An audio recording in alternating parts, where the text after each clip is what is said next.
Hey guys, once again, welcome to our YouTube channel. Subscribe to it and don't forget to press the bell icon. Hey guys, welcome back.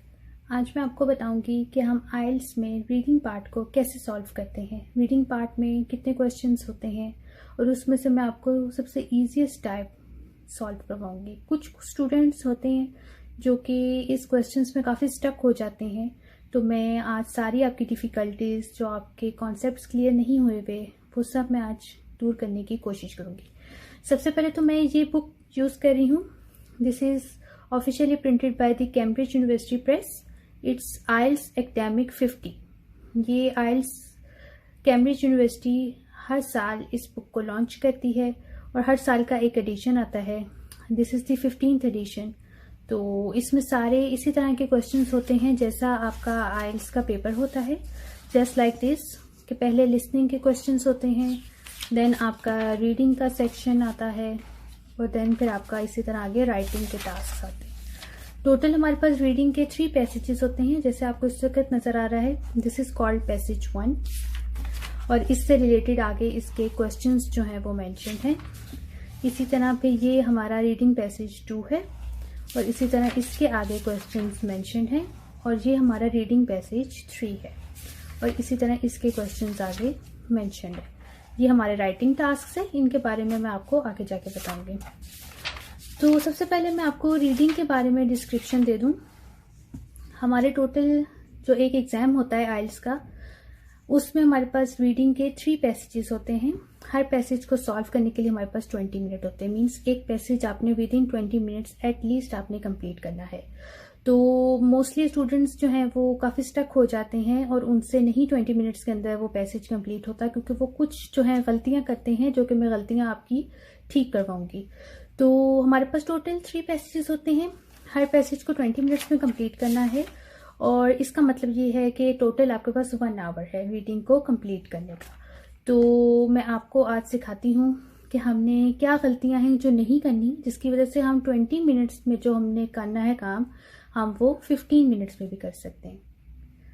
Okay guys, तो अब हम start करते हैं।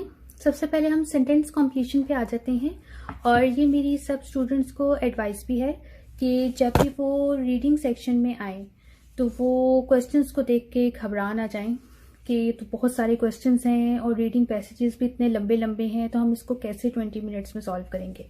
सबसे पहले आपने घबराना नहीं है, डोंट बी सो पैनिक।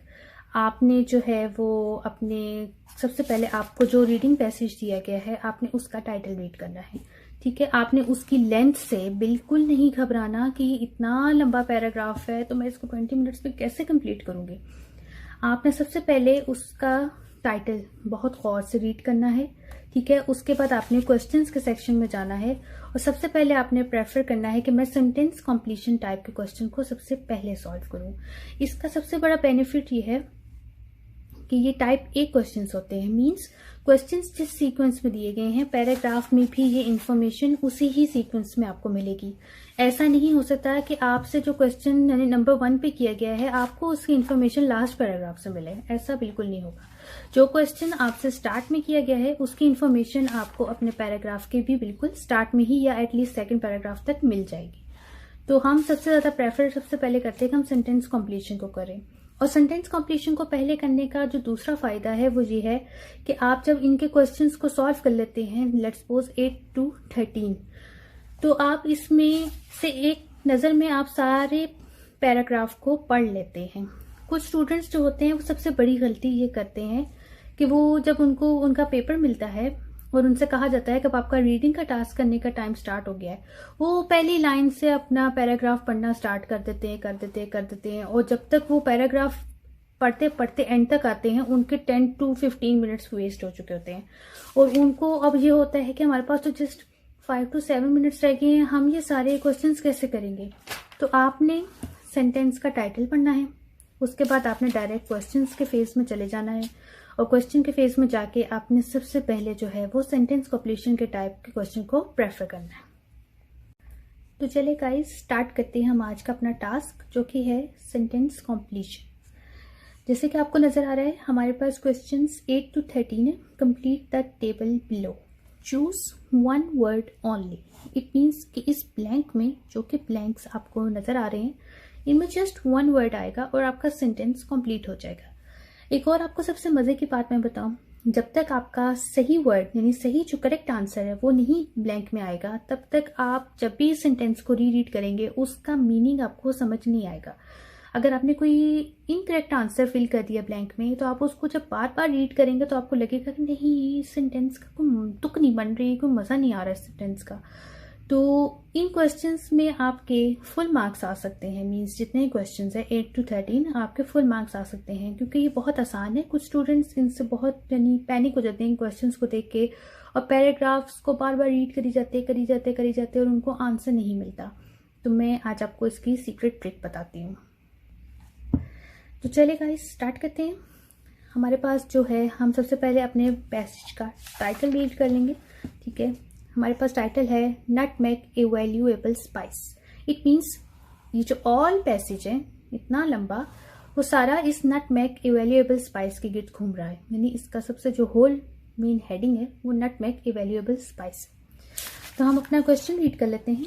हमारे पास सबसे पहले क्वेश्चंस में उन्होंने ये लेफ्ट कॉलम पे आपको एक कह सकते हैं एक शॉर्ट हिंट दिया हुआ है, ताकि आप इतने बड़े पैराग्राफ में से इसको ढूंढने में आपको आसानी हो। सबसे पहले उन्होंने मेंशन कर दिया है मिडिल एजेस। मींस जिस पैराग्राफ में भी मिडिल एजेस का जिक्र किया होगा, आपको वहां से इसका आंसर फौरन मिल जाएगा। तो सबसे पहले लिखा हुआ है nutmeg was brought to Europe by the dash.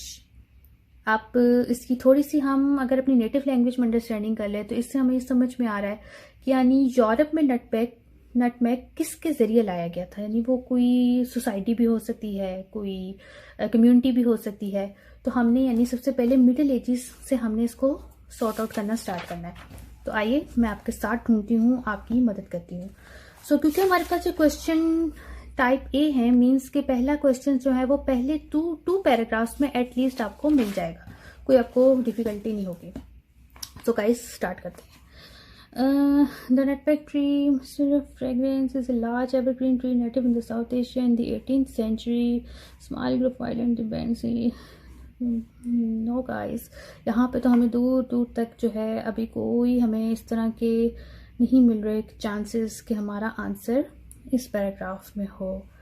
इस पैराग्राफ में तो ऐसा कोई जिक्र ही नहीं हुआ कि किसी कम्युनिटी ने या कोई इस तरह का ग्रुप था, ग्रुप ऑफ पीपल जो कि नटमेग को यूरोप में लाए थे मिडिल एजेस में।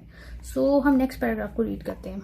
Nutmeg was a highly prized and costly ingredient in European cuisine in the middle ages. Wow, it's so easy, कितना आसान है ना। देखें, nutmeg was a highly prized and costly ingredient in European cuisine in the middle ages. हमारा यहाँ पे जो question था उसमें उन्होंने मिडिल एजेस का हिंट इसीलिए दिया हुआ था ताकि आपको वो ढूंढने में इतनी मुश्किल ना आए। तो यहाँ पे लिखा था nutmeg was brought to Europe by the Dutch. It means कि हमारा आंसर इसी ही पैराग्राफ में है कहीं। Let's find out. And was used as a flavouring, medicinal and preservative agent. Throughout this period, the Arabs were the exclusive importers. So guys, here is the answer. Again, read this. Nutmeg was a highly prized and costly ingredient in European cuisine in the Middle Ages and was used as a flavoring, medicinal and preservative agent. Throughout this period, the Arabs were the exclusive importers of the spice to Europe. So guys, our answer will be Arabs. In this blank, we are going to write Arabs. है था ना बहुत easy? Okay, अब हम next करते हैं। 16th century. It means जैसे Middle Ages हमारे लिए वहाँ hint था, यहाँ पे 16th century हमारा हिंट है। Let's read out the question. European nations took control of the nutmeg trade. यहाँ पे तो कोई question ही नहीं था। Guys, it's just a trapping.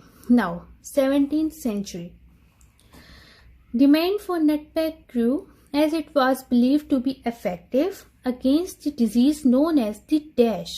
It means there could be sometimes a name of disease ठीक है, यानी नटमेग ग्रू किया गया था, उसकी बहुत डिमांड हो गई थी क्योंकि इस चीज पे बिलीव किया जा रहा था कि वो इफेक्टिव है उस डिजीज के अगेंस्ट। कब? In the 17th century. So let's find it out. अब हम यहां से आगे चलते हैं क्योंकि यहाँ पे हमारा क्वेश्चन 1 था, सो इससे आगे ही हमारा क्वेश्चन 2 होगा। तो हमारे पास हिंट क्या था? 17th century. सो यहाँ पे तो हम देखें तो अभी 17th सेंचुरी का तो कोई जिक्र नहीं है।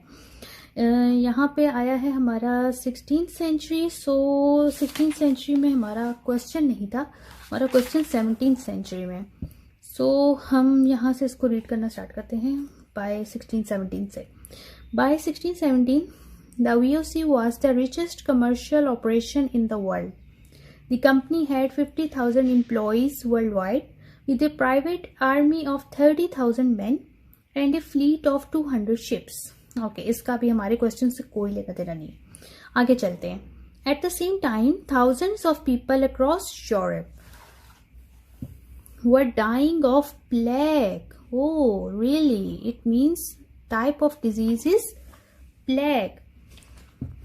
A highly contagious and deadly disease. Oh my God. So, the answer of our question lies here. What was our question? Our question was 17th century. Demand for nutmeg grew as it was believed to be effective against the disease known as simple plague. Oh my God. बहुत easy है ना? चलें फिर आगे चलते हैं। अभी आगे के लिए भी हमारा सेम 17th सेंचुरी ही चल रहा है। The Dutch took control of the Banda Islands, restricted nutmeg production to a few areas. So no blank here, so no question here. Put dash on nutmeg to avoid it being cultivated outside the islands. So we have to fill this blank with our correct answer. So reread the question. Put dash on nutmeg to avoid it being cultivated outside the islands. So let's find it out. So here lies our previous question. So हमारा next question इससे आगे ही होगा। So अभी बात आई है Banda islands की, जो कि हमारा इससे पीछे उन्होंने यहाँ पे ये हिंट दिया हुआ था कि इससे आगे ही आपका नेक्स्ट क्वेश्चन होगा। So let's find it out. Our question was put dash on nutmeg to avoid it being cultivated outside the islands. So let's find it out where they are talking about the cultivation among the island.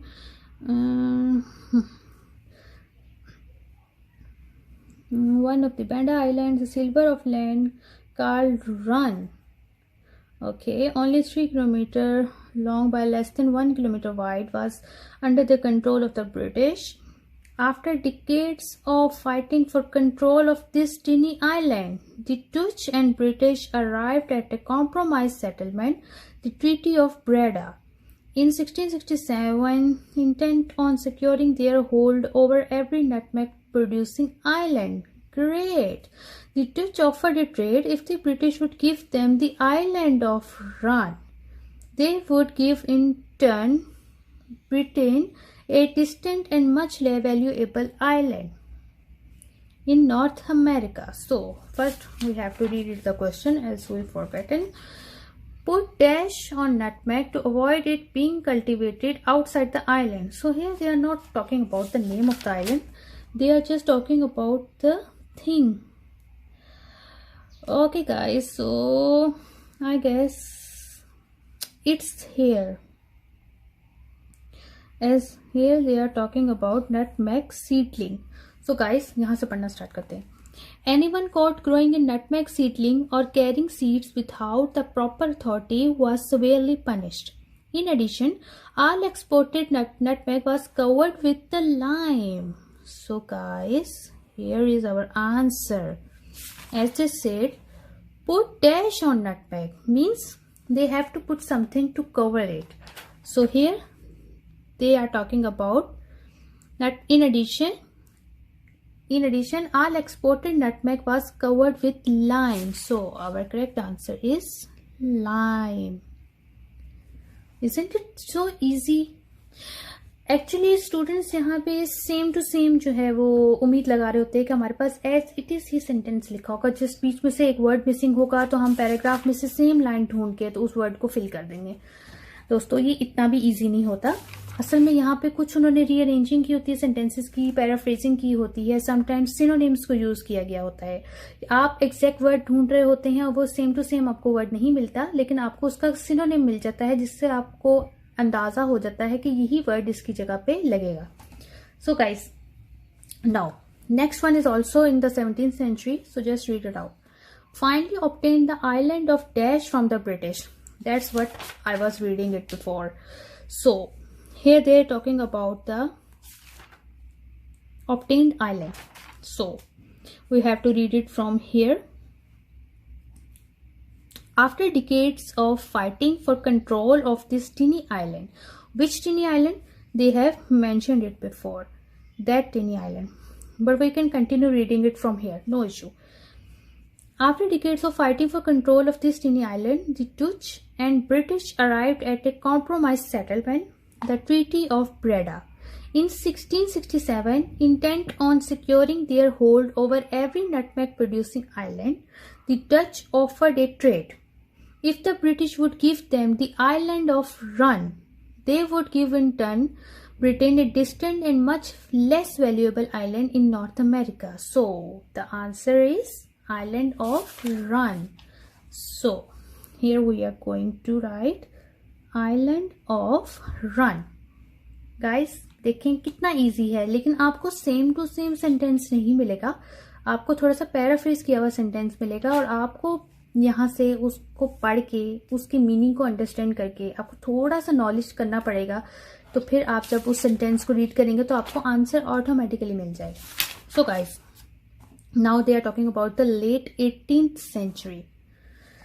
So guys, our question is 1770 nutmeg plants were secretly taken to Dash. So they are talking about some place. So we have to read the paragraph in which they are talking about late 18th century, and also here a hint is given 1770. So guys, here comes 1770. So our question was nutmeg plants were secretly taken to Dash.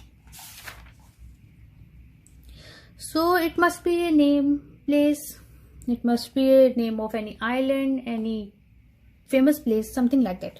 So we have to read it from here. Then in 1770, a Frenchman named Pierre Pauvre successfully smuggled nutmeg plants to safety in Mauritius, an island off the coast of Africa. So guys, what will be our answer? It will be Mauritius. Yes, Aahista Aahista आपको जो है वो understanding बन रही है। और guys, आपने spelling का बहुत ध्यान रखना है, क्योंकि समटाइम्स हम आंसर ठीक लिख देते हैं, हमारे स्पेलिंग गलत होते हैं, जिसकी वजह से वो हमारे क्वेश्चन को जो है, आंसर को जो है वो रॉन्ग कंसीडर करते हैं। सो आपने स्पेलिंग्स का खासा ध्यान रखना है, आपने बिल्कुल वही स्पेलिंग लिखनी है जो कि स्पेलिंग यहाँ पे पैसेज में मेंशन है, तो फिर आपका आंसर करेक्ट शुमार होगा। सो अब last one 1778. So first they are talking about 1770, now 1778. Half the Banda Islands nutmeg plantations were destroyed by Dash. So they are talking about a group of people, something like that. So we have to read the paragraph in which there is 1778. So guys, here it is. So what was our question? 1778, half the Banda Islands nutmeg plantations were destroyed by Dash. So we have to read it from here. Some of these were later exported to the Caribbean, where they thrived, especially on the island of Granda. So, no, they are talking about the Banda Island. Okay guys, read it further. Next, in 1778, a volcanic eruption in the Banda region caused a tsunami that wiped out half the nutmeg groves. Wow! So, this is our answer. What they were saying? Half the Banda's islands nutmeg plantations were destroyed by a tsunami. So guys, here we have completed our this section, which is sentence completion, and we have to write only one word in our all blanks, and here it lies. So guys, जैसे आपने देखा कि मैंने आज आपको sentence completion करवाया है और कितनी ही आसानी से हमारा सेंटेंस कंप्लीशन का सेक्शन जो है वो कंप्लीट हो गया है। आप इसको खुद से भी प्रैक्टिस कर सकते हैं। आपने कभी भी पैराग्राफ को देख के बिल्कुल पैनिक नहीं होना कि इतना बड़ा पैराग्राफ है और आप इसको A to Z रीड करने बैठ जाओ, बिल्कुल नहीं। आपने अपने क्वेश्चंस में जाना है और वहां से आपने सबसे पहले जो है sentence completion, choose one word, इसको आपने प्रायोरिटी देनी है और सबसे पहले आपने इसको सॉल्व करना है। और इसकी सबसे जो मेन ट्रिक्स हैं वो यही है कि ये टाइप ए क्वेश्चन है, मीन्स जो आपका पहला क्वेश्चन है वो पहले 2 पैराग्राफ में आपको उसका आंसर मिल जाएगा। सेकंड, इसकी जो टिप है वो ये है कि आपको जो यहाँ पे उन्होंने क्वेश्चन सेंटेंसेस दिए हुए हैं ये थोड़े से पैराफ्रेज किए होंगे, उन्होंने रीफ्रेजिंग की होगी। आपको as it is same sentence कभी भी नहीं अपने पैसेज में मिलेंगे। सो आपने यहाँ से सेंटेंस पढ़ के जो उनके हिंट वर्ड्स दिए हुए हैं, जैसे यहाँ पर उन्होंने सेंचुरीज मेंशन की हुई थी, नीचे पर उन्होंने ईयर्स मेंशन किए हुए थे, तो यहाँ से फिर आपने अपने पैराग्राफ से उनकी अंडरस्टैंडिंग बनानी है और यहाँ पे आपको सेम एज इट इज आपको वर्ड मिल जाएगा। सो गाइस, आई होप कि आपको मेरी वीडियो पसंद आई होगी और नेक्स्ट लेक्चर के लिए आपने वेट करना है। अभी हमारे पास बहुत टाइप के क्वेश्चंस हैं, जैसे कि आपको यहाँ पे ये नजर आ रहे हैं, ये भी एक तरह के सेंटेंस कंप्लीशन ही है। फिर हमारे पास ट्रू फॉल्स नॉट गिवन है, देन फिर नेक्स्ट पैसेज से रिलेटेड उसके क्वेश्चंस हैं। तो बाकी क्वेश्चंस भी मैं आपको जरूर सॉल्व करवाऊंगी and I hope you will like my way of teaching and giving you secret tips and tricks. So stay tuned guys, take care and wait for the next video. Subscribe to our channel and don't forget to press the bell icon. Next video तक इंतज़ार करें और तब तक इन questions को practice कीजिए। Till then, take care. Bye bye.